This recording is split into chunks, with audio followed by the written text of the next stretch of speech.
السلام علیکم ورحمۃ اللہ وبرکاتہ۔ جب انسان کی روح قبض کرنے کے لیے ملک الموت اس کے پاس آتے ہیں، وہ اس کے پاس کھڑے ہوتے ہیں کہ وہ اس کی روح قبض کریں۔ ابھی وہ روح قبض کرنے والے ہی ہوتے ہیں، عین اسی لمحے اسی وقت انسان کا ایک دشمن اس کے پاس آتا ہے اپنی آخری چال چلنے، اپنا آخری وار کرنے۔ لیکن المیہ یہ ہے، مسئلہ یہ ہے کہ وہ اس وقت دشمن بن کر نہیں آتا، بلکہ وہ غمخوار بن کر، ہمدرد بن کر، دوست کا روپ دھار کر آتا ہے تاکہ وہ اپنا آخری چال چلے، اور وہ دشمن ہے شیطان۔ موت ایک ایسی یقینی حقیقت ہے جس کا مزہ ہر انسان کو چکھنا ہے، اور انسان کی زندگی کا آخری پڑاؤ اس دنیا کے اندر موت ہے۔ موت صرف جسم کے ختم ہو جانے کا نام نہیں، بلکہ موت نام ہے جسم سے روح کے جدا ہو جانے کا۔ انسان کی زندگی ایک طرح سے سمجھیے تو جنگ کا میدان ہے، اور موت اس جنگ کا آخری راؤنڈ ہے جس کا اعلان انسان کی تخلیق کے وقت ہی کیا جا چکا تھا۔ جب انسان کی موت کا وقت آتا ہے، وہ اس دنیا سے رخصت ہونے والا ہوتا ہے، تو شیطان جو انسان کا ازلی دشمن ہے، اسے لگتا ہے کہ اب تو یہ میرے ہاتھ سے نکل رہا ہے، نکلتے نکلتے جاتے جاتے اس پہ آخری وار کر لو، اس پہ آخری مرتبہ اس طرح سے حملہ کر لو کہ اسے سیدھے جہنم میں پہنچا دو۔ سوال یہ ہے کہ وہ اتنی شدید کوشش کرتا ہی کیوں ہے؟ اس کا جواب قرآن میں اللہ رب العزت نے دیا ہے۔ وہ فرماتا ہے، اعوذ باللہ من الشیطان الرجیم، ان الشیطان للانسان عدو مبین، بے شک شیطان تمہارا کھلا دشمن ہے۔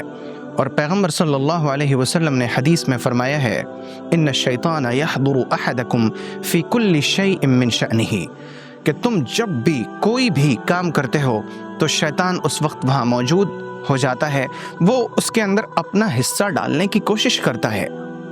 اور اس کی تفصیل تو بہت لمبی ہے، میں اس کی تفصیل میں نہیں جاتا، لیکن آپ صرف اس نقطے پر رہیے کہ جب موت جیسی عظیم الشان گھڑی ہو، اس وقت شیطان کیوں کر حاضر نہ ہوگا؟ اس وقت شیطان انسان کو بہکانے کی کوشش کیوں نہ کرے گا؟ حضرت امام احمد ابن حنبل رحمۃ اللہ علیہ کی موت کا جب وقت آیا تو وہ فرما رہے تھے، ابھی نہیں، ابھی نہیں، ابھی نہیں۔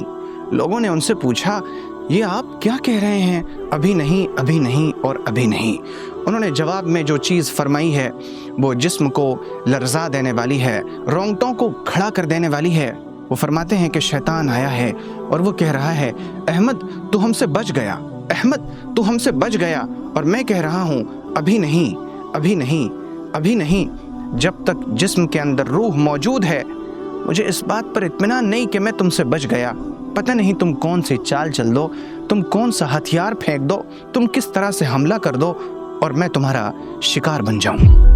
یہی وجہ تو ہے کہ پیغمبر صلی اللہ علیہ وسلم دعا مانگا کرتے تھے، اللہم انی اعوذ بک من ان یتخبطنی الشیطان عند الموت۔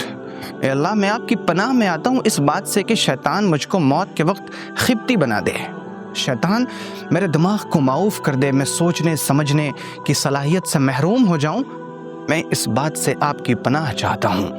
اور حدیث میں آتا ہے کہ ابلیس نے اللہ رب العزت کی عزت و جلال کی قسم کھا کے کہا تھا، اے اللہ، تیری عزت اور تیرے جلال کی قسم، میں تیرے بندوں کو اس وقت تک بہکاتا رہوں گا جب تک ان کی روحیں ان کے جسموں کے اندر موجود رہیں گی۔